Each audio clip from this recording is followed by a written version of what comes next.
ஓம் ஸ்ரீ சாய்ராம். இன்னைக்கு நம்ம பகவான் ஸ்ரீ சத்யசாய் பாபாவோட 100th பர்த் சென்டினல் இயரோட செலிப்ரேஷன்ஸை முன்னிட்டு நிறைய பேரை நான் இன்டர்வியூ பண்ணிட்டு இருக்கேன். அப்போது அதில் ஒருத்தர் பிரம்ம ரிஷி சுவாமி வாசுதேவானந்தா. அவர் யாருன்னு பார்த்தேன்னா, பூர்வாசிரமத்தில் நிறைய சாய் சேவாதல்ஸ்க்கெல்லாம் தெரிஞ்சிருக்கோம். அவர் பேர் டிஇ வாசுதேவன்னு. அவர் சப்தாகம் வாசுதேவன்னு சொல்லப்பட்டிருக்கார். நிறைய சப்தாகம் பண்ணியிருக்கார். உலகம் பூரா சப்தாகம், ராமாயணத்தில் சப்தாகம்னா அவர் பேர் தான் பிரபலமாக தெரிய வரும். அவருக்கு இன்ட்ரொடக்ஷனே தேவையில்லை.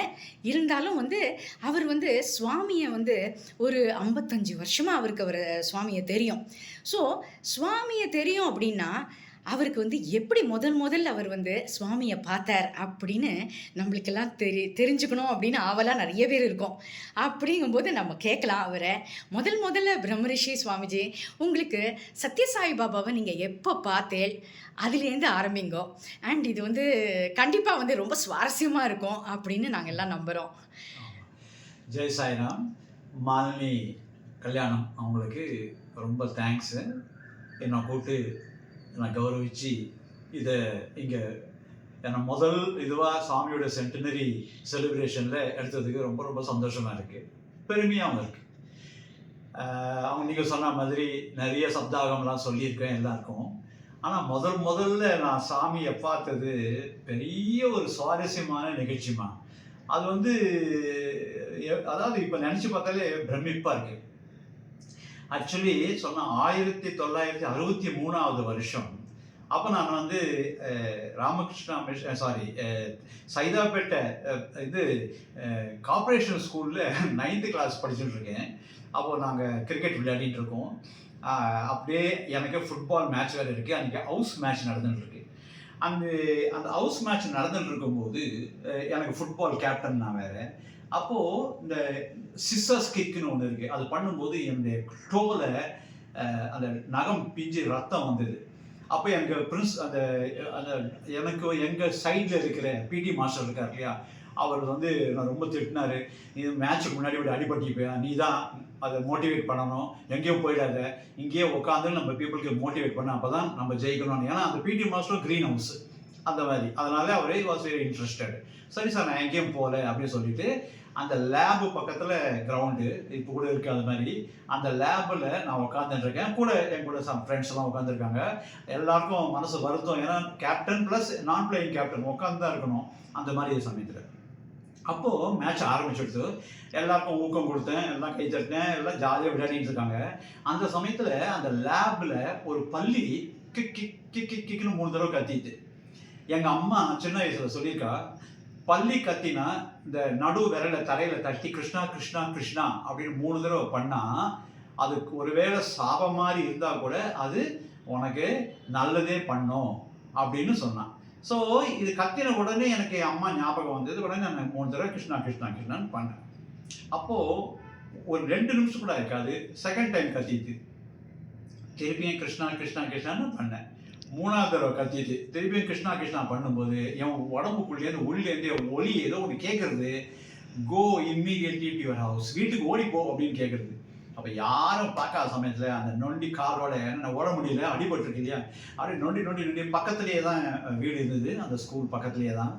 அங்கே ஓடி போனேன். வீடு பூட்டியிருக்கு. பக்கத்து வீட்டில் கேட்டாக்க அவங்க சொல்கிறாங்க, இப்போ தான் உங்கள் அப்பா அம்மா எல்லாருமே ஒரு ஆட்டோ எடுத்துகிட்டு கிளம்பி போயிட்டான். அவெல்லாம் யாரோ சத்யசாய் பாபா புட்டபர்த்தி பாபாவான், அவர் கிண்டி கோவிலில் வந்திருக்காராம். அது அங்கே போயிருக்கா. எப்போ இதை காப்பி இதை சாப்பிட்றிய, அதில் நான் சாவி வேணா வச்சுருக்கேன், கொடுக்கட்டுமாண்ணா. ஐயோ எனக்கு வேண்டாம், சத்யசாய் பாபா வந்திருக்காரா சொல்லிட்டு ஓடினேன். ஏன்னா அதுக்கு ஜஸ்ட் கொஞ்ச நாள் முன்னாடி தான் சத்யசாய் பாபா வெங்கடமுனி அப்படின்ற ஒரு வீட்டுக்கு வந்திருக்கார். அப்போது என்னுடைய சித்தப்பா, அதாவது எங்கள் அப்பாவுடைய தம்பி, அவர் சாமியை பார்க்கணும் போகணுன்ட்டு சொன்னார். நான் என்னை கூட்டுன்னு போனேன். இல்லை நீ படிக்கணும், நீ எல்லாம் வரக்கூடாது அப்படி சொல்லி, ஏன்னா எங்கள் அப்பா அம்மா எங்கள் தாத்தா பாட்டிக்கிட்ட விட்டுட்டு போயிட்டா படிக்கிறதுக்கு. அப்போ வேறு வழி கிடையாது, அவர் சொல்கிறபடி கேட்டானோ சரி சொல்லிட்டு அவர் மாத்திரம் போனார். அங்கே போனால் என்ன ஆச்சுன்னா கூட்டமான கூட்டம். இவர் எங்கள் சித்தப்பா என்ன பண்ணுறாருன்னா, ஸ்ரீதர்னு பேர் அவருக்கு. அவர் அழகான ஒரு பாபாவுடைய ஃபோட்டோ. அது எப்படின்னா ஒரு இதில் கார்ட்போர்டில் ஒட்டி இருக்கிற ஒரு பிளாக் அண்ட் ஒயிட் ஃபோட்டோ அதை கொண்டு வந்திருக்காரு. அப்போ சாமி வந்தவுடனே இந்த ஃபோட்டோ அவர் காமிச்சு, சாமி ப்ளீஸ் பிளஸ்ன்னு சொல்லும்போது சாமி கையை வச்சு ஆசீர்வாதம் பண்ணிட்டு, யூ காட் த பென் அப்படி கேட்டிருக்காரு. அப்போ சித்தப்பா கிட்ட பென் இல்லை. இப்படி பார்த்துட்டே இருக்கும்போது டோன்ட் வரி அப்படி சொல்லிட்டு சாமியை கட்டை விரலால் வித் லவ் பாபான்னு போட்டாரு. அது ப்ளூ கலரில் பால் பெயிண்டில் எழுதின மாதிரி அப்படியே பியூட்டிஃபுல்லாக வந்திருக்கு. அது அப்புறம் ரொம்ப நாள் நான் வச்சுருந்தாங்க. அது வந்து பெரிய இது என் வந்து சொன்னார் இது மாதிரின்னு. அதுக்கப்புறமா ஒரே வாரத்தில் சாமிகள் புட்டபர்த்திக்கெல்லாம் போகணும்னு சொன்னார். அதெல்லாம் நிறைய அது மாதிரி ஆச்சு வச்சுங்களேன். அப்போது என்ன சாமியை பார்க்க முடியலன்னு ஒரே ஏக்கம் அப்படி இருந்தது. அப்படி இருக்கும்போது எனக்கு என்ன பண்ணுறது தெரியல. அப்போது ஒரு விஷயம் நடந்தது. ஒரே வாரத்தில் சாமி அங்கே உடனே 2 நாள் இருந்துட்டு சாமி புட்டபர்த்திக்கு திரும்பி போயிட்டார். அப்போ எங்கள் சித்தப்பா சொன்னார், எனக்கு எல்லாம் இழுக்கிறது, அவர் கையில் போடும்போதே அவர் பெரிய மிராக்கிள் மேன் அப்படின்னு தெரியுது, நான் வந்து புட்டபர்த்திக்கு போக போகிறேன்னு. நான் அழுதேன், என்னை கூட்டின்னு போ ப்ளீஸுன்னு. முடியாது, ஒன்றா உனக்கு ஒரு மோதிரம் வாங்கிட்டு வரேன்னாரு அங்கேருந்து. என்னடா, ஏன்னா பிகாஸ் அந்த சின்ன பையன் ஒன்றும் பண்ண முடியாது, பெரியவங்க சொன்னால் அந்த காலத்தில் கேட்கணும். அந்த காலத்தில் நாங்களாம் பெரியவங்க சொன்னால் கேட்போம். ஸோ அதனால ஒத்துண்டேன். நான் வீட்டில் என்ன அழுகையாக இருந்தது. ஆனால் சாமியை நினச்சினே இருந்தேன், சாமி உன்னுடைய தர்ஷனம் இல்லாமல் என்ன சாமி இது அப்படின்னு நினச்சிட்டே இருந்தேன். இந்த மீன் டைம் நான் நிறைய தடவை சாமியை பற்றி ஃபஸ்ட்டு ஒரு சத்யம் சிவம் சுந்தரம் புக்கு வாங்கி வந்தார் என் சித்தப்பா. அதை படித்தேன் தமிழில். அது ரொம்ப மிராக்கிள்ஸ்லாம் அப்படி பண்ணிட்டு இருக்கும்போது எங்கள் சித்தப்பா புட்டபர்த்திக்கு போகிறேன்னும் போது நான் என்ன பண்ணேன், அப்போ தான் இந்த ஹவாய் செப்பல் இருக்குல்ல, அந்த ஹவாய் செப்பல் வந்து எப்படின்னா ப்ளூ கலர் ஸ்டாப் இருக்கும், ஒயிட் கலர் பேஸ் இருக்கும். அதெல்லாம் அந்த காலத்தில் அதை போட்டால் மைனர் பெரிய லெவல்னு அர்த்தம். இப்போ அது எல்லாரும் பாத்ரூம்க்கு செப்பலாம் யூஸ் பண்ணுறான். அந்த இதில் என்ன பண்ணேன், இவர் சொன்னார் புட்டபர்த்திக்கு போனால் தொலைஞ்சி போயிடும்டா, என்ன பண்ணுறது தெரியலையேன்னாரு. நான் பாருங்க புத்திசாலியா, இந்த காப்பிங் பென்சில் இருக்குல்ல, அது தண்ணியில் துவச்சி டிஇ திருமலை ஈச்சம்பாடி, அவர் பேர் ஸ்ரீதரன், ஸோ டிஇஎஸ்ன்னு 2 எழுதிட்டேன் பெருசா திக்கா. எங்கள் சித்தப்பா கிட்ட சொல்கிறேன், தொலையவே தொலையாது, நான் தான் படித்தேன் சாமி புக்கில், ஒன்றுமே தொலையாதான் புட்டபர்த்தியில், நீ பாட்டுக்கு போயிட்டு வரேன். அப்படியா சொல்கிறேன், நான் படிக்கவே விடாத, நான் ஒன்று பண்ணுறேன், ஒரு டெர்லின் ஷர்ட்டு 2, ஒரு ப்ளூ ப்ரௌன் கலரில் ஒரு ஒயிட்டு, இது எடுத்துகிட்டு போகிறேன் அப்படின்னு. ஓ எடுத்துகிட்டு போ, தொலையாது அப்படின்னு.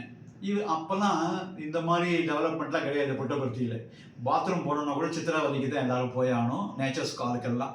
இவர் அங்கே போயிட்டு குளிக்கலான்னு போயிட்டு என்ன பண்ணார், இந்த டெர்லின் ஷர்ட் வச்சு குளிக்கும்போது அந்த சித்திராவதி பயங்கர இந்த ஃபோர்ஸில் போயிட்டுருக்கு கரண்ட்டு. அப்படி போகும்போது அந்த தண்ணியில் 2 ஷர்ட்டை அடிச்சுன்னு கொடுத்து, ஒரு ஷர்ட் தான் இருக்குது ஒயிட் ஷர்ட்டு, அதை வச்சுருக்காரு. இவர் பார்த்தாரு, புட்டபர்த்தியில் போனால் எதுவுமே தொலையாதுன்னு சொன்னானே, இப்போ இது போயிடுது அப்படின்ட்டு. செருப்பு இவர் வந்து என்ன பண்ணார், அந்த அந்த செப்பல் இருக்கு இல்லையா, அந்த இது என்ன பண்ணால் டிஎஸ் எழுதியிருக்கேன்னு, அதை இப்போ கூட புட்டபர்த்தியில் எல்லாரும் பண்ணுவாள். ஏன்னா திருடு போயிருக்குன்னு சொல்லிட்டு ஒரு இடத்துல வச்சுட்டு இன்னொன்று வேறு இடத்துல வைப்பாள். அதே மாதிரி ஒன்று வச்சுட்டு இவர் வேறு இடத்துல மறைச்சி வச்சுட்டு வந்திருக்காரு. வந்து குளிச்சுட்டு போகும்போது ஒரு ஷர்ட்டு தான் இருக்குது, திட்டிகிட்டே என்ன எல்லாம் இருக்கும்னு சொன்னால் இங்கே திட்டு போயிடுது அப்படின்னா. அங்கே போனால் செருப்பு காணும், செருப்பு திருடு போயிடுது. ஐயோ, இப்போ சாமி சொன்னதெல்லாம் ஒன்றுமே பொய் போல இருக்கு, என் வாசல் சொன்னால் இதெல்லாம் அத்தனையும் வேஸ்ட்டு அப்படின்னு சொல்லிட்டு இவர் என்ன பண்ணார், வேற யாரையோ செருப்பு போட்டுன்னு வந்துட்டார். அது சாதா செருப்பு இல்லை, அது பியூர் லெதர் செருப்பு. அங்கேருந்து வரும்போது ஒரு 2 நாள் சாமி தரிசனம் பார்த்தார் போட்டுருக்கு. வந்த உடனே நான் கேட்டேன், மோதிரம் வாங்கிட்டு வரல. ஏன் வாங்கிட்டு வரல, எனக்கு உண்மையில கோபம், நீ ஒன்றுமே தொலையாது, என்ன தொலைஞ்சு போச்சு, ஆனால் உனக்கு வாங்கிட்டு வரலன்னாரு. ஐயோ, நான் என்ன பண்ணுவேன், நீ கரெக்டாக வச்சுருக்கணும், நீ பார்த்துருக்கணும் குளிக்கும் போது சொல்லிட்டு இருக்கேன், போட சாய்வாவா இதுவா அப்படின்னு திட்டினாரு. எனக்கு ஒரு சாமிக்கிட்ட மனசால ப்ரே பண்ணேன், சாமி என்ன சாமி இதுன்னு. இந்த டயத்தில் என்ன ஆச்சு அப்படின்னாக்க, இந்த கராஞ்சியா பிளிட்ஸில் எழுதுறது, அப்புறம் குஷ்வந்த் சிங் எழுதுறது இல்லஸ்ட்ரேட்டிவ் வீக்லியில், அதை பற்றிலாம் நிறைய சாமியை பற்றி படித்தேன். அதை பிளிஸில் எழுதும்போது சாமியை ரொம்ப கொச்சையாக எழுதியிருப்பாங்க. ஒரு லேடிஸ் எல்லாம் கட்டிட்டு சாமி கையில் ட்ரிங்க் பாட்டில் வச்சுட்டு குடிக்கிற மாதிரி, கண்ணெல்லாம் குடித்த மாதிரி சாமியை ஒரு மாதிரி பண்ணி நிறைய ஃபோட்டோஷாப்பிங்லாம் அப்போயே பண்ணியிருப்பா போட்டிருக்கு. எல்லாம் பண்ணி சாமியை ரொம்ப பேடாக ப்ரொஜெக்ட் பண்ணியிருந்தா. எனக்கு அதெல்லாம் படித்த உடனே எதுக்கு நான் படித்தேன் அப்படின்னா, எனக்கு சாமி கடவுள்னு மனசுக்குள்ள இருக்குது. அந்த சத்தியம் சிவசுந்தரம் தான் பெஸ்ட்டு. அதை படித்த உடனே நான் நினச்சேன் இவர் தான் சாமின்னு அப்படின்னு. ஆனால் இதெல்லாம் படிக்கும்போது நாளைக்கு ஒருவேளை நான் ஸ்பீக்கர் ஆனால் இது எல்லாருக்கிட்டையும் சொல்லி சாமி அப்படிலாம் கிடையாதுன்னு சொல்லணும் அப்படின்றதுக்காக அதை படித்தேன். ஏன்னா நெகட்டிவ் என்னன்னு தெரிஞ்சால் நம்ம பாசிட்டிவ் ஈஸியாக பேசலாம். மக்கள் என்ன நினச்சிட்டு இருக்கா, அது தப்பாக சாமியை பற்றி நினைக்கக்கூடாதுன்னு சொல்லிட்டு. ஸோ இப்படி தான் ஆச்சு. இப்போது சாமி வந்திருக்கான்னு சொன்ன உடனே, இந்த கால் அடிபட்ட உடனே எங்கள் வீடு வந்து ஜெயராஜ் தியேட்டர் பக்கத்தில் சைதாப்பேட்டில் இருந்தது. ரங்கபாஷ்யம் ஸ்ட்ரீட்னு பேர் அது. அங்கேருந்து கிண்டி கோயிலுக்கு நான் போகிறேன். முடியல, வலி தாங்க முடியல, நடந்தே போகிறேன், கொஞ்சம் ஓடி போகிறேன். ஏன்னா சாய்பாபா வந்து நான் பார்க்கணுமே. அங்கே போனால் கிண்டி கோயில் ஸ்டேஷன் பக்கத்துலேயே அந்த கோயில் இருக்குது. லீலாமாலாம் உங்களுக்கு தெரிஞ்சிருக்கும். அவள் அந்த கோயிலில் அந்த வாசல் எல்லாம் ஃபுல்லு. அப்போது சேவாதெல்லாம் எப்படின்னா ப்ரௌன் கலரில் இது போட்டிருப்பாங்க, ஜென்ஸுக்கு ப்ளூ கிடையாது. நான் உள்ளே போகிறேன். அப்போ எப்படின்னா என்னுடைய ஸ்போர்ட்ஸு நிக்கரோட வித் பனியன் க்ரீன் ஹவுஸோடு போகிறேன். உள்ளே விட மாட்டேன்றா. அவள் என்ன சொல்கிறேன்னா ஃபுல்லாக எடுத்து ஜாம் பேக் எடுத்து லேட்டாக வந்துட்டு தம்பி நீ உள்ளே விட மாட்டேன்றா. என் ஒரே அழுகையாக வருது. சாமி உள்ளே இருக்காது, நம்ம விட மாட்டேன்றாங்க. நம்ம பார்க்கறதுக்கு தானே சாமி அப்படின்னு நினைக்கிறேன். அந்த சமயத்தில் ஒரு விஷயம் நடந்தது. என்னன்னாக்க 3 பேர் வெளில வந்தா. அப்போது அந்த சேவாதால இருக்கிறவர்கிட்ட நான் கேட்டேன், சாய்ராம் 3 பேர் போகிறா, நான் ஒருத்தர் உள்ளே போகலாம் இல்லையா அப்படின்னும் போது அவனுக்கு ஒன்றும் சொல்ல முடியல. போன்னா ஒரு மிராக்கிள் நடந்தது. நான் இத்தனைக்கும் ஷார்ட்ஸ் போட்டுட்டு ஸ்போர்ட்ஸ் பனியன் போட்டுட்ருக்கேன். நான் உள்ளே போகிறேன், வழி விடுறேன். எல்லாரும் எப்படி விடுறேன்னு தெரியல. எனக்கு வந்து அதிசயமாக இருக்குது. நேராக போனேன். இங்கே சிறுடி பாபா கோயில் கிண்டியில் நீங்கள் பார்த்தீங்கன்னா தெரிஞ்சிருக்கும். அந்த என்ட்ரன்ஸு கதவு இருக்கு இல்லையா, அந்த கதவு கிட்ட தான் செருப்புலாம் வைப்பேன், அந்த சைடு செப்பல்லாம் எல்லாரும். நான் உள்ளே நுழைய போகும்போது சாமி அந்த லேடிஸ் சைடு பார்த்து பேசிட்டு இருக்காரு. டக்குன்னு திரும்பி 2 கையாலையும் ஆசீர்வாதம் பண்ணுறா. எல்லாரும் என்ன பார்க்குறா. நான் எனக்கு வெக்கமாக இருக்குது. சாமியை பார்க்க வர ஷார்ட்ஸ் போட்டுட்ருக்கேன். சாமி அங்கேருந்து ப்ளஸ் பண்ணார். அந்த ப்ளஸ் பண்ணும்போது என்னால் தாங்க முடியல. கையிலேருந்து ஒரு ப்ளூ லைட்டு வந்தது. அப்படியே வந்து என் உடம்புக்குள்ளே போச்சு. அப்போது கிருஷ்ணா அப்படின்னு நான் உள்ளே சொல்கிறேன். அன்றைக்கி வெயில் ரொம்ப தாங்க முடியாத, எல்லாருக்கும் வெயில். ஆனால் நான் குளிராக இருக்குது உள்ளுக்குள்ளே. அந்த ஜில்லுன்னு அந்த புகை மாதிரி இருக்குது உள்ளே போச்சு. நான் நினச்சேன், ஆஹா நம்ம கிருஷ்ணா வந்துட்டாருன்னு சொல்லிட்டு. உடனே சாமி பேச ஆரம்பிச்சிட்டாரு. அந்த ரொம்ப நல்லா பேசிகிட்டு இருக்காரு. அது பேசிகிட்டு இருக்கும்போது நின்றுட்டு பேசிகிட்டு இருக்காரு. அப்போது அவர்களுடைய அந்த டயஸில் அந்த கேப் தெரியுது. அவருடைய பாதத்தை பார்த்தேன். பாதத்தில் என்ன பண்ணார், ஒரு அழகான ஒரு தாமரைப்பூ இருந்தது. அந்த தாமரைப்பூவை காலால் அப்படியே ஆட்டிகிட்டே அதை நடத்தியிருக்காரு. கிளாஸை பேசிகிட்டு இருக்காரு. அப்போ நான் பார்த்தேன், சாமி நீ கிருஷ்ணான்றது உண்மைன்னா எனக்கு அந்த அந்த பூ எனக்கு வேணும். உன் கால் பட்ட பூ இருக்கு இல்லையா, அது எனக்கு வேணும். That is the proof that you are Lord Krishna அப்படின்னு சொல்லிட்டு எனக்கு ரொம்ப கிருஷ்ணன் மேலே ரொம்ப ஆசை. அதனால் அது நினச்ச உடனே ஆரத்தி முடிஞ்சது. நான் பூவை பற்றி மறந்துட்டேன். வாசலில் கேட்டுக்கிட்டே நிற்கிறேன். சாமியுடைய கார் வந்துடுது. சாமி கார் வந்த உடனே நான் என்ன பண்ணேன், கேட்டு பக்கத்தில் நிற்கிறேன். எல்லாரும் போன்றா. ஆனால் நான் சொல்கிறேன், சாமியை நான் பார்த்துட்டு கிளம்பிடுறேன் எங்கேன்னொடனே. அப்போ யாரும் ஒன்றும் சொல்லலை. நான் வெயிட் பண்ணி எதுக்குன்னா, சாமி கிட்ட வந்தவுடனே அவருக்கு ஹேண்ட் ஷேக் பண்ணணுன்ட்டு பைத்தியக்காரம் பாருங்கள். அப்போ அந்த ஞானம் வரல. அவர்கிட்ட பாத நமஸ்காரம் எடுத்துக்கணும்னு தோணலை. கை கொடுத்துட்டு அவர்கிட்ட ஒரு கேள்வி கேட்கணும். எப்படி சுவாமி நீங்கள் தலைமுடியை பார்த்துக்கிறீங்கோ? நீங்கள் தூங்கிடுவீங்களா இல்லை எப்படிதான் அது சீப்பு எந்த சீப் போட்டு வாரிவீங்கோ? இவ்வளோ அழகாக இருக்கீங்களே, ஒரு மனுஷன் ஆம்பளையாக இருந்தால் கூட இவ்வளோ அழகாக இருக்க முடியுமா அப்படின்னு நான் அவர் கை கொடுக்கணும்னு சொல்லிட்டு நான் நினச்சிட்டே இருக்கேன். அந்த சமயத்தில் எனக்கு என்ன பண்ணுறதுன்னே தெரியல. அப்படி வெயிட் பண்ணியிருக்கேன். சாமி ஆரத்தை முடிச்சுட்டு ஒரு ஸ்டெப்பு என் பக்கம் வந்தார். வந்துட்டு டக்குன்னு உள்ளுக்குள்ளே போனார். ஆனால் காணவே காணும். வேற ஒரு காரில் கிளம்பி போயிட்டாரு. ஏன்னா பின்னாடி இப்போ கூட பாபா எலக்ட்ரிக்கல்ஸ்ன்னு இருக்குது, கிண்டி கோயில் பானாக்க, அது வழியாக இறங்கி போயிட்டாரு. அப்போ என் மனசை ஒரு குஷி. நான் வரல, ஆனால் ஒன்று கிருஷ்ணர் பண்ணுற மாதிரி அவர் ப்ரூவ் பண்ணியிருக்காரு. நான் கிருஷ்ணா நினச்சேன் இல்லையா, அதே மாதிரி கிருஷ்ண மாயக்கண்ணன் தானே கோபிகள்கிட்ட அப்படி தானே டபாய்ப்பார். அதே மாதிரி டபாச்சிட்டு போயிட்டாரு சொல்லிட்டு மனசில் உள்ளே திரும்பி பார்க்குறேன். அந்த பூ ஞாபகம் வந்தது. நான் ஓடி போகிறேன். இப்போ இருக்கிற மாதிரி டிசிப்ளின் அப்போலாம் கிடையாது. மகிழாசம் அது உள்ள டாக்டர் போட்டி பிச்சு எடுக்கிறா. அந்த பூவை எல்லாரும் எடுத்துக்கிறா. நான் போகிறேன். Real miracle. நான் எதை பார்த்தேனோ, சாமி எதை காலை வச்சாலோ, அந்த தாமரை பூ மொட்டு இவ்வளோ பேர் ரஷ்ஷில் எடுக்கும்போது கட்டாயம் எடுத்துருக்கணும். ஒருத்தருக்கும் கண்ணுக்கு தெரியல. அது அப்படியே இருந்தது. நான் எடுத்தேன், பையில் போட்டேன், சிரித்தேன். ஆஹா சாமி, கிருஷ்ணா தான்ப்பா நீ, நீ கடவுள்ப்பா, எனக்கு காமிச்சு கொடுத்துரு, என் லைஃபு இனிமேல் எனக்கு நல்லா ஆகிடும், பிகாஸ் நான் கிருஷ்ணனை பார்த்துட்டேன் அப்படின்னு மனசில் நினச்சி அதை எடுத்துகிட்டு வரும்போது எங்கள் அப்பா அம்மா எங்கே இருக்கான்னு தேடணும் இல்லையா. அங்கே பார்த்தா எங்கள் சித்தப்பா பார்த்தாரு ஃபஸ்ட்டு. என்ன டேய் நீங்கடா வந்து ஸ்கூல் என்னாச்சுன்னாரு. எங்கள் ஸ்கூல் இருக்கட்டும், காலை அடிபட்டுன்னு பாபா வந்திருக்கான்னு சொன்னோன்னே ஓடி வந்துட்டேன். பார்த்தியா, நான் நல்லா பார்த்தேன், இது மாதிரி பூ கூட கொடுத்தாரு, ஈஸ் காடுன்னு. என்னடா காடு, உனக்கு சொல்லணும்னு நினச்சேன், புட்டப்பத்தியில் தோச்சிட்டு வந்திருக்கேன், செருப்பியை போச்சுட்டு என்னடா நீ காடு அப்படின்னாரு. நீ சரியா பார்த்துக்கல சொல்லி சாமி மேலே படிப்பேன். ஒன்றும் செருப்பு டோக்கன் போட்டு பார்க்கறது தான் சாமியா, அதுக்கு பகவானாச்சே அப்படின்னு சொல்கிறேன். இந்த சாமி சின்ன சின்ன விஷயத்தை கூட கேர்ஃபுல்லாக பண்ணுவார் சாமி. நாங்கள் எல்லாரும் சரி சொல்லிட்டு டோக்கன் கொடுத்து அந்த செருப்பு எடுத்துக்கலான்னு வரோம். எங்கள் அப்பா அம்மாவை பார்த்தேன். அவரை நீ எப்போ வந்தேன்னா ஒரே குஷி எங்களுக்கு. சாமி நன்னா பார்த்தியா, நான் தான் பார்த்தோம் அப்படின்னா சாமி எல்லோரும் நல்லா என்ஜாய் பண்ணோன்னு சொன்னான். அப்போ செருப்பு வாங்குகிற சமயத்தில் அந்த டோக்கன் கொடுத்து வாங்கும்போது மிராக்கிள் ஹேப்பன். என்னன்னா எங்கள் சித்தப்பா புட்டப்பர்த்தியில் தொலைச்சா இல்லையா, எது இந்த செருப்பு, சிங்கப்பூர் செப்பல், அங்கே இந்த இடத்துல இவர் போட்டு வந்தது என்னது, அங்கேருந்து திரும்பிட்டு வந்த ஒரு லெதர் செருப்பு. இந்த லெதர் செருப்பை அங்கே வைக்க போகிற இடத்துல கேட்டாக்க இவர் லெதர் செருப்பு காணும், புட்டப்பர்த்தியில் தொலைச்சா அந்த 2 ஸ்லிப்பரும் அங்கே இருக்கு. ஓ இது வந்து என்னால் அவர் சொன்னோடனே ஏய் என்னடா நீ, நான் பண்றேன் சித்தப்பா, நான் எழுதி கொடுத்த TES இருக்கு பாருன்னு. அப்புறம் என்னடா இதுன்னு அப்போ சித்தப்பா சொல்றாரு, நான் யார் மாற்றி போட்டுட்டானோ அவன் இங்கே வந்து நான் சொன்னேன் உன் டோக்கன் வேற அவன் டோக்கன் வேற, எப்படி பண்ண முடியும் பாரு. சத்ய சாய் பாபா கிட்ட மட்டும் சேலஞ்சு வைக்காத, அவர் தான் எல்லாமே, ஞாபகம் வச்சுக்கோ. Is all in all rolled into one is Satya Sai. எல்லா கடவுளும் சேர்ந்து ஒருத்தர் தான், அவர் தான் சத்ய சாய் அப்படின்னு நான் சொன்னேன். எல்லாரும் அழுதும் அந்த ஒரு மிராக்கிளை தாங்க முடியல. This is my first experience with Satya Sai Baba.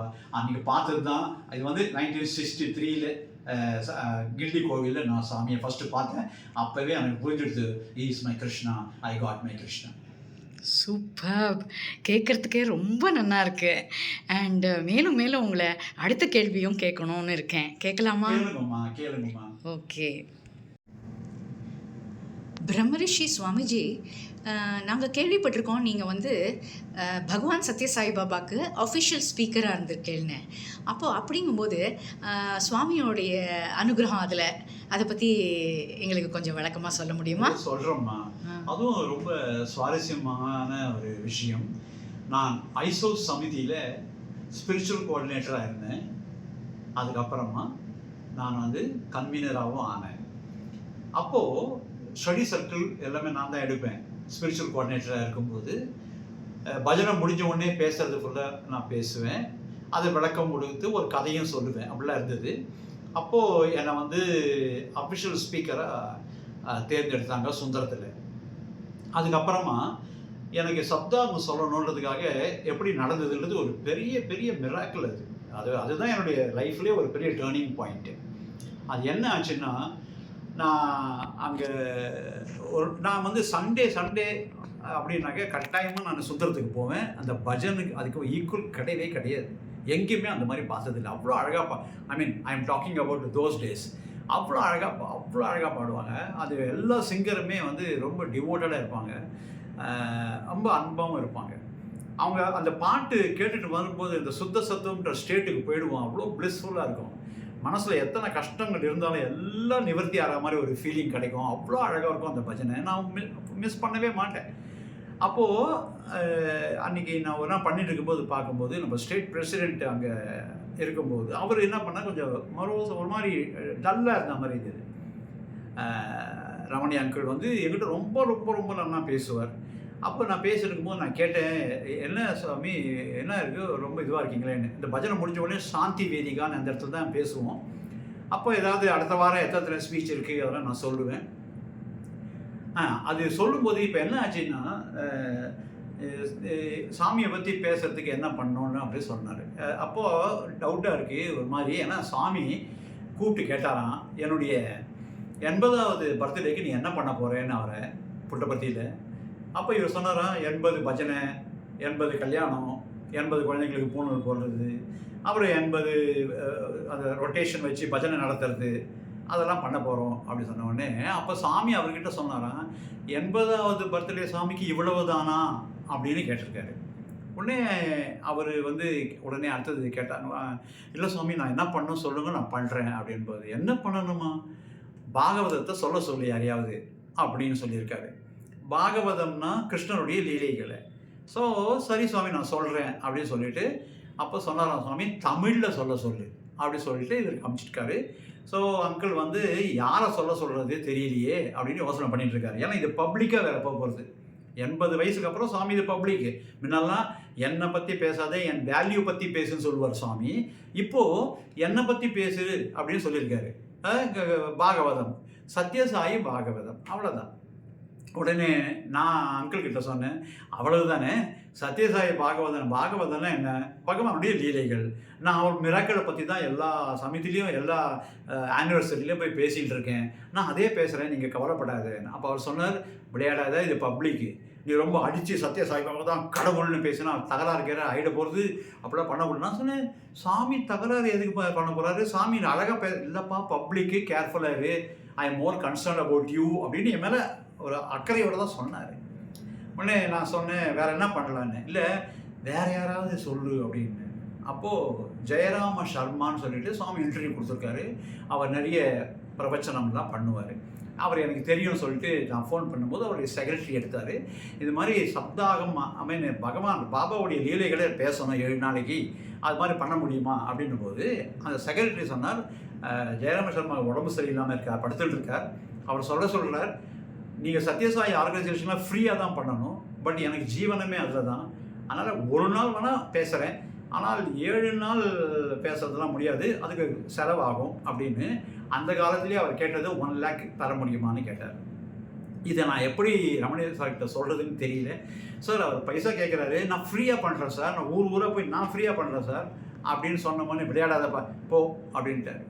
வீட்டுக்கு வந்து நான் சாமி படத்துக்கு முன்னாடி உட்காந்து அழறேன். நான், ஏ சாமி உன்னை பற்றி பேசுறதுக்கு என்ன சாமி இது அப்படின்னு அப்படி பண்ணும்போது அப்போது எனக்கு ரொம்பவே தாங்க முடியாமல் துக்கம் வரும்போது, சாமி இதை நான் பேசுவேன் சாமி, ஊராக போய் உன்னுடைய லீலைகளை பேச போகிறேன் சாமி நான் அப்படின்னு சொன்ன உடனே அன்றைக்கி நைட்டு தூக்கமே வரல.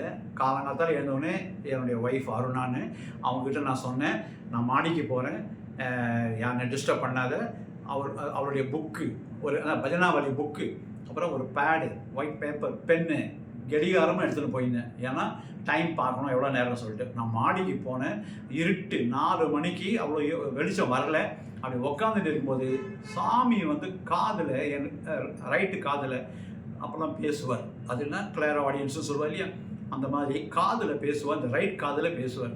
அப்போ சாமி சொன்னார், நீ தான் பேச போகிற, எடுத்துக்கோ நோட்டேன்னாரு. அப்படி எடுத்துட்டு மேலே இந்த 7 நாள் சப்தாகத்துக்கு டைட்டில் சொல்லி, அமேசிங், ராமாயணம் தனி, அதுக்கப்புறம் சத்யசாயி பாகவத சப்தாகம் தேவாமிரதம் சொல்லிட்டு அதுக்கு டைட்டில் கொடுத்து 7 நாள் டாப்பிக்கு எல்லாத்தையுமே அது மொத்தமே 14 மினிட்ல முடிச்சிட்டது. கேப் விட்டு ஃபாஸ்ட்டாக சொல்ல எழுதிலே வரேன். நடுவில் நான் என்ன பண்ணணும்னு கேட்டார். அது வந்து ரியல் மிராக்கிள். கொஞ்சம் கேப் விட சொன்னார். உடனே ஏன் கேப் விட்ட தெரியுமா அப்படின்னு கேட்டார். நான் சொன்னேன், பாகவதத்துலேருந்து செய்யுடலாம் அதெல்லாம் நல்லா மக்கப் பண்ணி நான் சொல்லணும் அப்படின்னும் போது சாமி கருணை பாருங்க. அவர் எழுத்துருவா சொன்னார், நீ அது பண்ணாக்க வாசுதேவன் பெரிய பண்டிட்டு அப்படின்னு பேசுவா, உனக்கு அது வேணுமா, இல்லைன்னா அந்த இடத்துல அந்த சீக்வன்ஸுக்கு ஏற்ற மாதிரி ஒரு பஜனை நான் தரேன், அது எவ்வளோ சூப்பராக இருக்கும், என் குழந்தையெல்லாம் சேர்ந்து பாருன்னாரு. அங்கே தான் சாமி, அங்கே தான் ஒரு ஒரு ஒரு ஸ்டாம்பு குத்தி சாமி பகவான்னு ப்ரூவ் பண்ணுறாரு. அது எப்பவுமே இஸ் கன்சர்ன் ஃபார் அதர்ஸ். பாருங்க, நம்ம குழந்தையெல்லாம் இது குஷிப்படுவாள் பஜனையில் அப்படி சொன்னார். சரின்னு சொல்லிட்டு நான் அதை எந்தெந்த பஜனைன்னும் போது என்ன ஆகும்னா, பஜனாவளி புக்கு காற்றே கிடையாது, திரும்பவும் எந்த பாட்டு வரணுமோ அந்த ஃபாண்ட்டு பெருசாகும். அவர் போகிற ஸ்பீடுக்கு என்னால் எழுத முடியாது. வியாசருக்கு சொல்லி விநாயகர் எழுதின மாதிரி எனக்கு என்ன பண்ணுறதுன்னு தெரியல. அப்போது அந்த பஜனாவளியில் எந்த பஜனை பாட்டோ அந்த நம்பர் மொத்தம் போட்டு ரவுண்ட் பண்ணிப்பேன். அப்புறமா எழுதி சொல்லும்போது வாய்ஸ் மாடுலேஷன் எப்படி பேசணும் என்ன இருக்குது எல்லாமே என் காதில் சொன்னார். அப்படித்தான் என்னுடைய சப்தாகம் வாசுதேவன் பேரே வந்தது. எல்லா இடத்துலையும் சொன்னேன், இது பெரிய மிராக்கிள்னா மிராக்கிள். இது ஆன உடனே என்னாச்சுன்னா, இதை நான் சொல்லணுமே, நம்ம ஆர்கனைசேஷனில் ரொம்ப ஸ்ட்ரிக்ட்டு, கரெக்டாக இருப்பாங்க. அது வந்து சாமிக்கு பிடிச்ச மாதிரி இருக்கணும்னு எல்லாரும் அந்த அந்த பயத்தினால ஓவர் ஸ்ட்ரிக்டாக இருப்பாங்க. அது அவ்வளோ தேவையில்லை. அப்போ தான் இருப்போன்னு இருக்கா போல இருக்குது. பட்டு கொஞ்சம் சாமியோட வேல்யூஸ்ன்னு சொல்லிட்டு கொஞ்சம் அதிகமாகவே ஸ்ட்ரிக்டாக இருப்பாங்க. அப்போ என்ன ஆச்சுன்னா, ஒரு ஸ்பீக்கர்னாக்க என்ன பேசுகிறோமோ அதை சொல்லி காமிக்கணும், அப்புறம் தான் பேசலாம். மற்ற எந்த ஸ்டேட்லேயும் அப்படிலாம் கிடையாது. தமிழ்நாட்டில் மாத்திரம் அது மாதிரி இருக்கும். சரி, நல்லது தான். ஏன்னா ஏதாவது தப்பு இருந்தால் பெரியவங்க இருக்காங்க, அவங்க கரெக்ட் பண்ணி கொடுப்பாங்க. There is a chance. So அதனால் நான் என்ன பண்ணேன், சாமி சொன்னது 7 நாள் டாப்பிக்கும் எடுத்துகிட்டு போனேன். எடுத்துகிட்டு போய் சாமி எடுத்துகிட்டு போய் வச்சுட்டு, அப்போது அவர்கிட்ட சொன்னேன், ரமணேஷ் ஐயா கிட்ட, இது மாதிரி சாமி கொடுத்துட்டாரு எல்லாமே 7 நாள் சப்தாகம், நானே சொல்கிறேன் எல்லா இடத்துலையும். விளையாடாதப்பா அப்படின்னாரு. இல்லை சார், நான் ஒன்று பண்ணுறேன், தயவுசெய்து யாரெல்லாம் நீங்கள் நினைக்கிறீங்களோ ஜாம்பவான், அதில் ரொம்ப கரை தேர்ந்தவங்களோ அவங்களெல்லாம் உட்கார வைங்கோ, நான் சொல்கிறேன். ஒருவேளை எல்லாருக்கும் ஓகே, நம்ம ட்ரஸ்ட் மெம்பருக்கெல்லாம் ஓகேன்னு பட்டுதுன்னா நான் போய் சொல்கிறேன். அப்படி கணக்கு வேணான்னா, சுந்தரத்தில் உங்களுக்கு முன்னாடி ஒரு நாள் ஷாப்பிங்கை நான் சொன்னேன்ற அந்த புண்ணியம் எனக்கு கிடைக்கட்டும், ப்ளீஸ் அலோவ் மீன்னு சொன்னேன். உடனே சரி வான்னு சொன்னார். அடுத்து நான் ஒரு 10 நிமிஷம் கழிச்சு ஃபோன் பண்ணுறேன்னாரு. எல்லாரையும் கேட்டிருப்பார் போல இருக்குது. ஒரு 1/2 hour கழிச்சு எனக்கு ஃபோன் பண்ணி சொன்னார், வாப்பா நீ காத்தால 10 மணிக்கு அடுத்த நாளைக்கு வந்துடு, சொல்லு பார்க்கலாம் அப்படின்னாரு. நான் போனேன். வந்து பஜனை ரூமில் என்னென்னா, சுந்தரம் பஜனில் என்ன ஃபோட்டோ இருக்கோ அதே ஃபோட்டோ தான் எங்கள் வீட்டில் இருக்குது. அப்போ பார்க்கும்போது நம்ம சாமி தான்ன்ற மாதிரி ஒரு ரொம்ப க்ளோஸ் இது வந்தது. நான் எப்போவுமே சாமியோட கை இருக்கு இல்லையா, அதை கையை வச்சுட்டு என் வாயில் அப்படி வச்சுட்டு சாமி நீ பேசிட்டு தான் வருவேன். அதனால தான் சப்தாகவே சக்ஸஸ்ன்னு அப்படி சக்ஸஸ். அங்கே உட்காந்துட்டு நான் என்னன்னா ஏதாவது தயார் பண்ணி வச்சுருக்க போகிறேன்னு நினச்சிக்க போகிறேன்னு சொல்லிட்டு 7 நாள் டாப்பிங்கில் சொன்னேன். இதுன்ட்டு நடுவில் தயவுசெய்து யாரும் பேசாதீங்க, சாமி பேச போகிறாரு, ஐ எம் ஒன்லி என் மைக்கு, சாமி பேசுவாருன்னு சொல்லிட்டு அவள் சொன்னான். அட்வென்ட் ஆஃப் சத்யசாயி முதல்ல the secret of the birth of Sathya Sai Baba அதுதான் பேசுங்கன்னாங்க. அப்போது நான் பேசி ஆரம்பித்து சொல்லி முடித்து அயோத்தியா மதுரா மாயா காசி காஞ்சி அவந்திலாம் சொல்லுவேன். அதெல்லாம் சொல்லி முடிச்சு கண்டினியூஸாக நான் பேசுனது எப்படியோ ஒரு 1.5 மணி நேரம் பேசியிருப்பேன். எல்லோரும் கப்சிப்னு உட்காந்தாங்க. முடித்த உடனே யார் மூஞ்சிலையும் எக்ஸ்ப்ரெஷனே இல்லை. சரி எஸ்ன்னு சொல்லலாம் நோன்னு சொல்லலாம்னு சொல்லிட்டு என்ன சார் அப்படி சொல்லும்போது யாரும் ஒன்றும் சொல்லலை. அப்போது ஈஸ்வர்னு சொல்லிட்டு கோயம்புத்தூரில் இருந்தார். அவர் தான் நம்ம ட்ரஸ்ட் மெம்பர். அவரை ஓடி வந்து ரமணி சார்கிட்ட சொன்னார், இந்த குழந்தை இவ்வளோ நல்லா சொல்கிறான், எல்லா இடத்துலையும் ஃபாரின் கூட பரவாயில்ல, எல்லா இடத்துலையும் அனுப்புப்பா இவனை, ரொம்ப ரொம்ப சூப்பராக, இந்த மாதிரி நான் பார்த்ததே இல்லை, இந்த சீக்ரெட்டெல்லாம் எவ்வளோ அழகாக சொல்லியிருக்காரு, சாமி காதில் சொன்னான்னு சொல்கிறான், அப்போ நம்ம ஏதோ ஒரு காரணம் சொல்லி நிறுத்த வேண்டாம், லெட் ஹிம் கோன்னாரு. இப்படி தான் முதல்ல சப்தாகம்னு வந்தது. அதில் ஃபஸ்ட்டு டி நகரில் தான் நம்ம சமிதியில் தான் அதை ஆரம்பித்து ஃபஸ்ட்டு சொன்னேன். அது அப்படியே போய் இன்னி வரைக்கும் பகவானுடைய கிரேஸால் டோட்டலாக இப்போ 277 சப்தாகம் இது வரைக்கும் நடந்திருக்கு. சாமியுடைய கிரேஸு இதுக்கு மேலே ஒரு அனுகிரகம் முடியவே முடியாது. ஒரு ஹியூமன் பாசிபிலிட்டியே கிடையாது. இது டிவைன் இன்டர்வென்ஷன் இருந்தால் தான் முடியும். அந்த சத்யசாயுடைய பெருமையை எப்படி சொல்கிறதுன்னு தெரியல. ஈவன் ஆதிசேஷனை கூட அது சொல்ல முடியாதான். சரஸ்வதி தேவியே பகவானை பற்றி எழுத முடியாதான். அதை அவர் சொல்லி அவர் பேசி வாசுதேவன் என்ற மைக்கை வச்சு எனக்கு பேர் கொடுத்துட்டாரு. ஆச்சரியமாக இருக்குது. 100% நான் ரியலைஸ் பண்ணி சொல்கிறேன், நான் ஒன்லி மைக்கு, சாமி தான் பேசிகிட்டு இருக்காரு இப்போ கூட. இதுதான் நடக்கிறது. ஜெய் சாய்ராம். இந்த மாதிரி ஒரு சான்ஸ் கிடைக்கவே தான் ஊர் ஃபுல்லாக இப்போ என்னன்னா ஃபாரின்லாம் போய் கூட பேச ஆரம்பிச்சிட்டேன். ஸ்ரீலங்கா, அதுக்கப்புறமா மலேசியா, சிங்கப்பூர், காட்மாண்டு எல்லா இடத்துலையும் போய் பேசுகிறேன். இப்போது ஆர்கனைசேஷன் மூலமாக இல்லை, பட் தனியாக நான் பேசிகிட்டு இருக்கேன். பிகாஸ் சாமியை பற்றி பேசுகிறதுக்கு அப்படி தான் வரணும்னு கிடையாது. ஃபார் ஸோ மெனி ரீசன்ஸு சாமியை என்னை தனியாக கூப்பிட்றாங்க. எங்கெங்கே போய் சொல்கிறாலும் சாமி சொன்னாக்கா நான் போவேன், இல்லாட்டா போக மாட்டேன். எத்தனை இடத்துல சாமி எஸ்ன்னு சொன்னால் போவேன். இன்னும் சாமி உள்ளேருந்து எனக்கு கைட் பண்ணிட்டு இருக்காரு. இது பெரிய மிராக்கிள் தான். நம்ம கண்டிப்பாக இன்ஃபேக்ட் நான் வந்து உங்களை பல முறை வந்து உங்களை வந்து சந்திக்கணும் அப்படின்னுட்டுன்னு பல வருஷம் முன்னாடி நீங்கள் ஒரு ஸ்பீச் கொடுத்துட்டு இருக்கும்போது நான் வந்து வந்திருந்தேன். அப்போ உங்களை சந்திக்கணும்னு ரொம்ப ஆசையாக இருந்தது. ஆனால் எங்களாலெல்லாம் முடியல, ஏன்னா ரெஸ்ட்ரிக்ஷன்ஸ் இருக்குது மகிழாஸ் அப்படிங்கும்போது. ஸோ ஆனால் அத்தனை வருஷம் கழிஞ்சு இப்போ உங்களை பார்க்குறேங்கும்போது எனக்கு வார்த்தைகளே இல்லை. சொல்லணும்னா. இந்த லேடி சிவசாமி ஸ்கூல் இருக்கு இல்லையா, அங்க நான் சப்தாங்க சொல்லும்போது நீங்க உங்களை பார்த்த மாதிரி இருக்கு. நீங்களும் கிரிஜாமான்னு 2 பேரையும் நான் அங்க பார்த்துருக்கேன். ஆனா நீங்க பேச வரும்போது ஆர்கனைசேஷன்ல உங்களை தடுத்துட்டா அது எனக்கு தெரியும், நான் பார்த்துருக்கேன். அது 15 இயர்ஸ் ஆச்சுமா ஈஸிலி. ஆமா. அண்ட் இதுல இன்னொன்று என்ன பியூட்டினா, இப்போ சமீபத்துல நான் வந்து நீங்க வந்து இந்த சப்தாகமும் சுவாமியோடைய தேவாமிர்தமோடைய இது சொல்லும்போது அப்படியே நிஜமாவே புல்லரிச்சுது. டெஃபினட்டாக டிவைன் தான் உங்கள் மூலியமாக பேசுகிறா அப்படிங்கிறது இதில் வந்து எந்த சந்தேகமும் இல்லை. அவர் இல்லைன்னா பேச முடியாது. அது மாதிரிலாம் கண்டிப்பாக அந்த எனர்ஜியே வேற. கண்டிப்பாக. And we are very blessed. In fact அது அந்த சப்தாகம்னா வந்து எனக்கு என்னன்னே தெரியாதவ. அண்ட் நான் வந்து கிருஷ்ண பக்தர், ராமரையே வந்து நேசிக்கிறவ கிடையாது. ஆனால் இப்போ வந்து உங்கள் சப்தாகம் கேட்டதுக்கப்புறம் ராமரோட மகிமை என்ன எல்லாம் புரிஞ்சுன்றதுக்கப்புறம் ஆஹா நம்ம எவ்வளோ மிஸ் பண்ணியிருக்கோம் இத்தனை வருஷம். 2 இங்கே நடத்தினோம், உங்கள் ஆத்திலேயே நடத்தினோம். ஆமாம், கரெக்டு. ஆமாம். ஸோ அதனால தான் ரொம்ப சந்தோஷமாக இருக்குது கேட்க. ஸோ நான் வந்து இது வந்து இதை தவிர வந்து எனக்கு வந்து இன்னும் ஒரு சில கேள்விகள் இருக்கு. கேட்கலாமா? கேட்கலாமா? சாய்ராமா. பிரம்மரிஷி சுவாமிஜி, எனக்கு இந்த இன்டர்வியூவில் வந்து நிறைய தெளிவாக நீங்கள் சொல்லியிருக்கேள், நிறைய சம்பவங்கள்லாம் சொல்லியிருக்கேள். ஆனாலும் மனசு எப்போவுமே எப்படி இன்னும் ஒன்று கொஞ்சம் கேட்டுண்டா நல்லா இருக்குமே அப்படிங்கிற அந்த ஆசை இருக்குது. அந்த ஆசைனால இதை நான் வந்து உங்ககிட்ட கேட்குறேன். எப்படின்னா, சுவாமி வந்து எல்லாருக்குமே வந்து ஒரு யுனீக்காக ஒரு இந்த இன்டர்வியூஸ் மாதிரி கொடுப்பார், இல்லைன்னா மிரக்கிள்ஸ் பண்ணுவார். அது வந்து ஒருத்தருக்கு ஒருத்தர் வந்து தனிப்பட்ட முறையில் வந்து அது ரொம்ப யுனீக்காக இருக்கும். அப்படிங்கும்போது உங்களுக்கு கண்டிப்பாக நிறைய மிரக்கிள்ஸ் பண்ணியிருப்பார், அதில் சந்தேகமே இல்லை. அதில் உங்களுக்கு மனசில் பட்டது ரொம்ப பிடிச்ச மிரக்கிள் சுவாமி பண்ணது என்ன அப்படின்னு தெரிஞ்சுக்கணுன்னு ஆசையாக இருக்குது எனக்கு. அண்ட் இது வந்து உங்களுக்கு கன்க்ளூடிங் கொஸ்டினாக வச்சுருக்கேன். ஏன்னா நிறைய நீங்கள் ஆன்சர் பண்ணியிருக்கேள், ரொம்ப பொறுமையாக ஆன்சர் பண்ணியிருக்கேள். ஸோ சொல்ல ஆரம்பிங்கோ. ஆக்சுவலி புட்டபர்த்தியில் கஸ்தூரி வந்து எப்பவுமே எல்லாரையும் கூட்டு இதுக்கு போவார், சித்ராவதி ரிவருக்கு. சாமியும் கூட வருவார். சாமி வரணும், ஏன்னா மண்லேருந்து எடுத்து ஏதாவது கொடுப்பார், விக்கிரகம் இல்லை அமிர்தம் வரும், சாமி கையால் ஏதாவது கொடுப்பாரு. So it becomes regular affair. Daily எல்லாரும் என்ன பண்ணால் சாமி கூப்பிடுவான்னு. அப்போது எல்லாருக்கும் என்னென்னா ஏதோ மிராக்கிள் பார்க்கணும். we are all interested only miracle. அப்போது சாமியை போய் கேட்கும்போது இவர் சொன்னார், நான் போய் கம்பல் பண்ண முடியாதுப்பா, கேட்க முடியாது. எல்லாரும் போய் நம்ம அவர்கிட்ட சொல்கிறாங்க, நீங்கள் போய் சொல்லுங்கள். ஸோ அவர் வராரு, சாமி கிட்ட கேட்குறாங்க, சாமி சித்ராவதியில் எல்லாரும் போகணுன்னு ஆசைப்பட்றா அப்படின்போது சாமி கோபமாக சொன்னார், கஸ்தூரி இதுதான் வேலையா எனக்கு? நான் என்ன செப்படி வித்தை காமிக்கிற மாதிரி நினச்சிண்டியா? எப்போ டெய்லி மிராக்கிள் பண்ணிட்டே இருக்கணுமா நான்?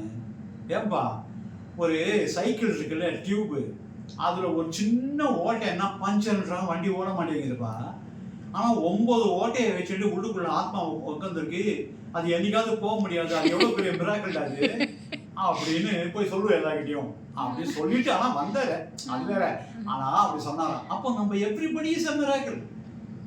நம்ம மூச்சு உள்ளுக்குள்ள இருக்கிறது 9 ஓட்டை, எப்போ வேணா எங்க வேணா போகலாம். இப்போ பேசிட்டு இருக்கேன், வீடு இருக்கேன், மிராக்கிள். இத்தனை நாளாக பேசிட்டு இருக்கேன், அது மிராக்கிள். சாமி uses our eyes to see. அவர் நம்ம மூக்கை யூஸ் பண்ணி சுவாசிச்சுட்டு இருக்காரு, நம்ம காதை யூஸ் பண்ணி கேட்டுட்டு இருக்காரு, நம்ம வயிற்றை யூஸ் பண்ணி டைஜஸ்ட் பண்ணிட்டு இருக்காரு, நம்ம பல்லை யூஸ் பண்ணி சாப்பாடை மாஸ்டிகேட் பண்ணி அரைச்சி உள்ள அனுப்புறாரு, உள்ளேருந்து வெளியே தள்ளுறதும் அவர் தான். ஸோ உள்ள ஒரு பெரிய ஃபேக்ட்ரி நடத்திட்டு உள்ள உட்காந்து ஃபேக்ட்ரி மேனேஜராக உள்ள உட்காந்துருக்காரு சாமி. இது எவ்வளோ பெரிய மிராக்கிள். கண்டிப்பாக. ஆனால் நீங்கள் சொன்னது ரைட்டு, ஒவ்வொருத்தருக்கும் ஒரு லைஃப்பில் மிராக்கிள் இருக்கணும். அதில் சத்யசாய் பாபாவுடைய மிராக்கிள் வந்து, அதாவது எப்படின்னா, ஆற்று மணலை எவ்வளோ எண்ணிடலாம், எண்ண முடியாது. ஃபஸ்ட்டு எவ்வளோ மண்ணுன்னு எண்ணிடலாம். ஆனால் சத்யசாயோடைய மிராக்கிள் எண்ணவே முடியாது. உலகத்தில் எத்தனை பேர் சொல்லாதவா, எத்தனை பேர் சொன்னவா, எத்தனை பேர் கொஞ்சம் எக்ஸாஜரேட் பண்ணி சொன்னவா, எத்தனை பேர், அவ்வளோ இருக்கு மேலே. எவ்வளோ புக்கில் படிக்கும்போது இன்னொருத்தருக்கு ஜெலஸ் வந்துவிடும், என்னது அவருக்கு மொத்தம் இவ்வளோ பண்ணியிருக்காரு, நம்மளுக்கு பாத நமஸ்காரம் தரல, இதெல்லாம் வந்துவிடும். ஸோ அதனால மிராக்கிள்ன்றது அவ்வளோ இல்லை. பட் நீங்கள் கேட்டதுனால அது ஒரு சென்டினரி இயரில் நிறைய பேர் புதுசாக வர டிவோட்டி சில பேர் இருப்பா, அவளுக்காகவும் சேர்த்து நான் சொல்கிறது என்னென்னா, எனக்கு ஃபஸ்ட்டு சொன்னேன் பார்த்தீங்களா, காதில் சொல்லி இந்த சப்தாகம் டைட்டில் கொடுத்து பேச வச்சது அது பெரிய மிராக்கிள் தான். எனக்கு கல்யாணம் பண்ணி வச்சது சாமி தான். கல்யாணத்துக்கு முன்னாடி என் ஒய்ஃபை காமிச்சு கொடுத்தது சாமி தான். அதுக்கப்புறமா எனக்கு ஒரு பையன் பிறந்தான், அந்த பையனுக்கு பேர் வச்சது சாமி தான். அந்த பையனை புட்டபர்த்தியில் ஃபஸ்ட் ஸ்டாண்டர்ட்லேருந்து ஃபுல் ஈவன் பிகாம் ஆனர்ஸ் வரைக்கும் இதில் ஒயிட் ஃபீல்டில் பண்ண வரைக்கும் எல்லாமே 15 இயர்ஸ் சாமி ஸ்டூடெண்ட் அவன் தான். சாமி அவனுக்கு ஒரு கல்யாணம் பண்ணி வச்சது அதுவும் சாமியோட அருள் தான்.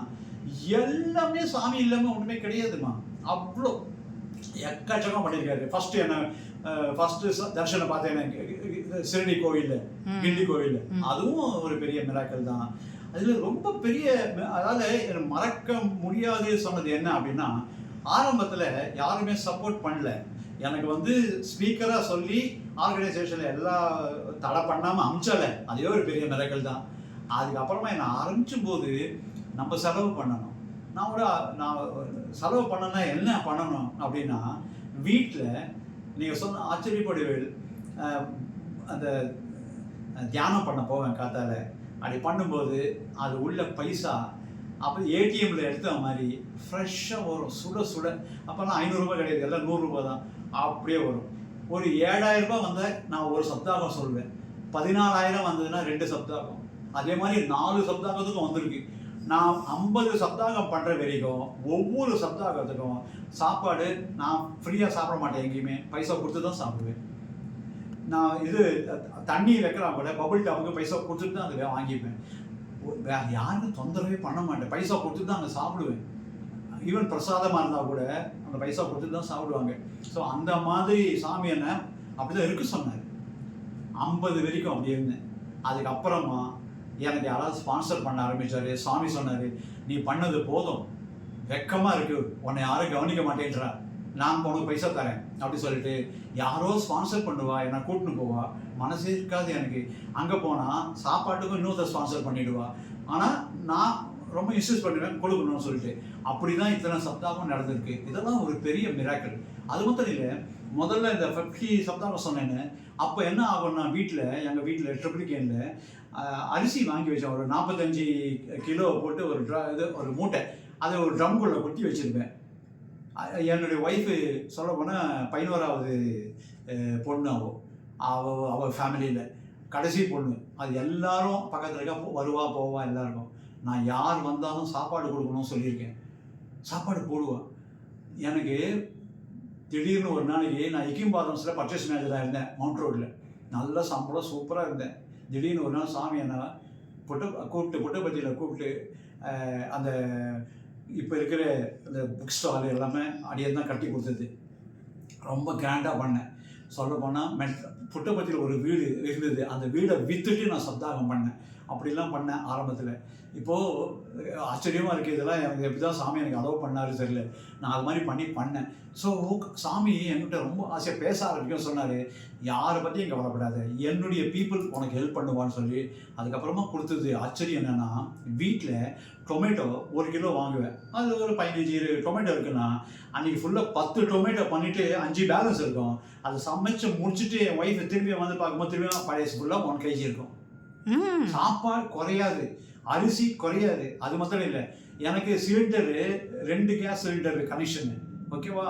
ஆனால் கண்டினியூஸாக 1 வருஷத்துக்கு 1 சிலிண்டர் ஆகாது. என் ஒய்ஃப் அப்போ என்ன பண்ணான்னா, சாமியை டெஸ்ட் பண்ண பார்க்கலாம் நிஜமாக தான் அப்படி ஆறுதா என்ன பண்ணலான்னு சொல்லிட்டு, குளிக்கிறதுக்கு கீசர் இருக்குது, இதில் போட்டு கேஸ் போட்டு குளிப்பா, சுட தண்ணி வச்சு. எனக்கும் சுட தண்ணி இதில் வச்சு கொடுப்பா. எத்தனை சுட தண்ணி வச்சாலும், எத்தனை குக் பண்ணாலும், ஆப்பா ஈவன் சமிதிக்கு வேண்டிய நாராயண சேவை பண்ணதுக்கெல்லாம் இங்கே குக் பண்ணி கொடுத்துருக்கோம். குறையவே குறையாது. அக்ஷய பாத்திரம் மாதிரி. அக்ஷய பாத்திரம் மாதிரி. அப்போ அந்த சிலிண்டர்காரன் இந்தியன்காரன் எங்க என்ன பண்ணிட்டான், லெட்டர் கொடுத்து யூ ஹேவ் டு சரண்டர் ஒன்றுன்னு சொல்லிட்டான். நான் அப்புறம் சொன்னேன், சப்தாகம்னு வெளியூருக்குலாம் போயிட்டு வைப்பா, இங்கே பண்ண முடியல எப்படிப்பா அப்படின்னும் போது, இல்லைங்க எங்கள் இவ்வளோ 1 வருஷத்துக்கு 1 வாங்குறீங்க, அது எப்படிங்க நம்ம ஒத்து வராது, 1 சரண்டர் பண்ணுங்கன்னு நான் சரண்டர் பண்ணேன். அந்த அளவுக்கு சாமி இதெல்லாம் இதுக்கு மேலே என்ன மிராக்கள், பணம் எப்போ வேணும். இன்னொன்று இப்போ கூட ஒரு மிராக்கள் நான் சொல்கிறேன், இது நீங்கள் எப்படி நம்புவீங்களோ தெரியாது. இன்னி வரைக்கும் நான் கடைசி ஜாப் விட்டு இக்கம்பாதன்ஸில் வந்ததுலேருந்து இன்றைக்கி 26 வருஷம் ஆகுது, 26 இயர்ஸு. ஒரு பைசா சம்பளம் கிடையாது. என்னை பார்த்தா யார் தெரியுமா? யாருமே சொல்ல மாட்டான். ஆனால் ஜம்முன்னு ஃபாரின் டூர் எங்கே யார் எனக்கு சப்போர்ட் பண்ணுறானே தெரியாது. ஆனால் சாமி பண்ணுறானே எனக்கு தெரியும். பிகாஸ் சாமி சொன்னார். இப்போது ரீசெண்டாக ஐ லாஸ்ட் மை சன் ஆல்சோ. அங்கே ஆகஸ்ட் 20 போன வருஷத்தில். இப்போ இந்த ஆகஸ்ட் 20 வந்தால் ஒரு வருஷம் ஆக போகுது. அவன் நல்லா இருந்து டெங்கு ஃபீவரில் போயிட்டான். Unexpected, most unexpected. ஒய்ஃபையும் பையனையும் கண்ணெதிர்க்க பார்த்து விட்ட அப்புறம் நான் அன்றைக்கி முடியாமல் அழுதேன். பிகாஸ் பயாலஜிக்கல் கனெக்ஷன் உண்டு. இதோ நான் பிரம்மரிஷி ஆனால் கூட அந்த அட்டாச்மெண்ட்டுக்கு அந்த ஒரு நாளைக்கு அழும்போது சாமி உள்ளேருந்து எனக்கு சொல்கிறாரு, 26 வருஷமாக உன்னை பார்த்துட்டு இருக்கேனே, நான் பார்த்துக்க மாட்டேனா? உன் பையன் தான் உனக்கு நான் பார்த்துருந்தானா? பைத்தியக்காரா, நான் பார்த்துப்பேன் அப்படின்னு சொல்கம் வந்தது. இன்னும் சொல்கிறேன், எனக்கு பெத்த அம்மா ஒன்று, சாப்பாட்டு போடுற அம்மா பல பேர், எக்கச்சக்க பேர். எங்கே போனாலும் எனக்கு சாப்பாடு கொடுத்துருவாங்க. அதே மாதிரி தான் அம்மா மாலி அம்மா, இங்கே உங்கள் ஊரில் நீங்கள் தான் சாப்பாடு போடுறீங்க. எனக்கு அன்னபூர்ணி அம்மா நீங்கள் தான்ம்மா. நீ எனக்கு இந்த மாதிரி சாப்பாடு போட்டு நல்லா பார்த்துட்டு தனியாக ஒரு ஏசி ரூம் கொடுத்து எவ்வளோ சத்சங்கம் நீங்கள் அரேஞ்ச் பண்ணுறீங்க. இதுக்கு நான் என்ன திருப்பி கைமாறு, I don't know how to pay back. இதெல்லாம் அமேசிங் ஒர்க்கு நீங்கள் பண்ணுறீங்க. இப்போ ரெக்கார்ட் வேறு பண்ணிட்டு இருக்கீங்க. இது வந்து எல்லாருக்கும் போய் சேரணும். எதுக்கு சொல்ல வரேன்னா, கம்ப்ளீட் சரண்டர். சரண்டர்னா என்ன தெரியுமா? ஒரே வார்த்தை சொல்லட்டுமா? சிர் அண்டர். இங்கே திங்க் பண்ணாத. சிர்னா தலை, பகவான் பாதத்தில் போட்டுடணும். அதனால தான் கோவில்லாம் போனால் சடாரி வைக்கிற, அது மேலே பாதம் இருக்கும், பகவானுடைய பாதம். சடாரி அப்படி வைக்கிறது என்ன, இத்தனை நாளாக மறந்துட்டேன், இனிமேலாவது சரணாகதி பண்ணுன்னு எல்லாருக்கும் சொல்கிறோம். நம்ம கம்ப்ளீட்டாக இன்னும் கூட சொல்கிறேன், இதை கேட்குற அத்தனை பேருக்கும், சாமி நீ தான் எவ்வளோ என்ன நடந்தாலும் கம் வாட்மே அப்படின்ட்டு நீங்கள் சரணர் ஆகிட்டீங்கன்னா ஜம்முன்னு தப்பிச்சிடலாம். ஒரு மீன் கதை மட்டும் சொல்லி முடிச்சுக்கிறேன். ஒரு மீன் வந்து ஒரு சின்ன மீன் சொல்லித்தான், என்னை யாரும் பிடிக்க முடியாது.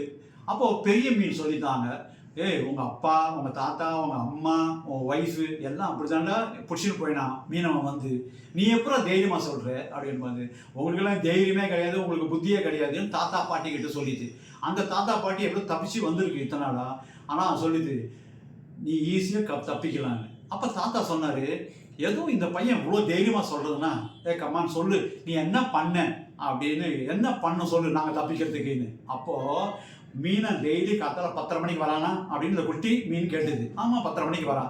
வலையை தூக்கி தள்ளி போடுறானா, அப்போ விழுமா, நீங்களாம் மாட்டிக்கிறீங்க, பயந்து போய் போகிறீங்க, மாட்டிக்கிறீங்க. ஆனால் நான் என்ன தடவை பண்ணுவேன், அந்த மீனவன் கால் இருக்குல்ல அது கீழே போய் இருப்பேன். அந்த மீனவன் கால் கீழே இருந்தால் வெளில தான் பிடிப்படும், இது பிடிப்படாது. இதுதான் டெக்னிக்னு சொன்னான். இதை சாமி என் காதில் சொல்கிறாரு. அதே மாதிரி தான் பகவான் பாதம் வேண்டுதல் வேண்டாமை இதான் அடி சேர்ந்தார்க்கு யாண்டும் இடும்பையில திருவள்ளுவர் சொன்னார். விருப்பு வெறுப்பு இல்லாத பகவானுடைய பாதத்தை கெட்டிமா பிடிச்சிட்டா நம்ம எல்லாம் யாண்டும் எப்பொழுதும் துன்பம் இல்லை.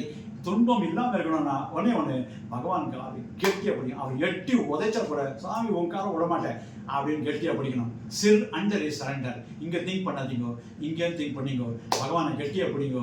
கெட்டியாக பிடிக்கிறது சிக்கனை பிடிக்கணும்னா சிக்கன் இல்லை, கிச்சனில் போய் சிக்கனை சாப்பிடாதீங்க. பகவானை சிக்கனை பிடிக்கணும் கெட்டியாக பிடிங்கன்னு அர்த்தம். காலை பிடிச்சிக்கோ, நீ தான் எனக்கு, நீ உதைச்சாலும் நீ தான், கட்டிட்டாலும் நீ தான், ஒன்று விடமாட்டேன் சாமி நீ கெட்டியாக பிடிச்சிங்கனாக்க. இப்போ இது வந்து பெரிய அதிசயமே இல்லை. 26 வருஷமாக ஒரு பைசா சம்பளம் இல்லாமல் சாமி பார்த்துட்டு இருக்காரு. இன்னும் பார்த்துப்பாரு 100%. இன்னும் பல நாட்டுக்கு நான் போய் பேசுவேன். 100% இது நடக்கும். பிகாஸ் சாமி is with me. Okay, when சாமி is with me, when God is with me, who else can be against me? Bible அதே தான் நான் உங்களுக்கு சொல்கிறேன். Jai Sairam. Thank you very much. இதை நீங்கள் எனக்கு ரெக்கார்ட் பண்ணதில் ரொம்ப சந்தோஷம். 100வது பர்த்டே அனுப்போ சாமியுடைய அந்த கைங்கரியத்தில் ஒரு சின்ன ஒரு அணில் மாதிரி என்னை யூஸ் பண்ணுறதுக்கு ரொம்ப ரொம்ப சந்தோஷம். Thanks to first Swami and then through you பண்ணதுனால மால்யம்மா உங்கள் சேனலில் இன்னும் பல பேருக்கு இது மாதிரி இன்டர்வியூ எடுத்து சாமியோட நாமத்தை நல்லா பரப்பணும். நீங்கள் எழுதின புக்கு இப்போ 2 வால்யூம் எழுதியிருக்கீங்க. அதில் நான் ஒன்று தமிழில் 2த்தையுமே ட்ரான்ஸ்லேட் பண்ணியிருக்கேன். நிறைய ஹெல்ப் பண்ணி கொடுத்துருக்கேன். சாமியை ஃபோட்டோ கிட்ட இல்லாமல் எல்லாமே நான் பிரிண்டிங் கொடுத்துருக்கோம். இது கொடுத்துருக்கோம் அந்த பிடிஎஃப் ஃபார்முக்கு. சீக்கிரமே இந்த 100வது இதில் எல்லாருக்கும் அந்த மிராக்கிள் உங்களுக்கு சாமி பண்ண மிராக்கிளை 2 வால்யூமில் 36 72 மிராக்கிள் நீங்கள் எழுதினது உலகம் ஃபுல்லாக எல்லாருக்கும் போகணும்.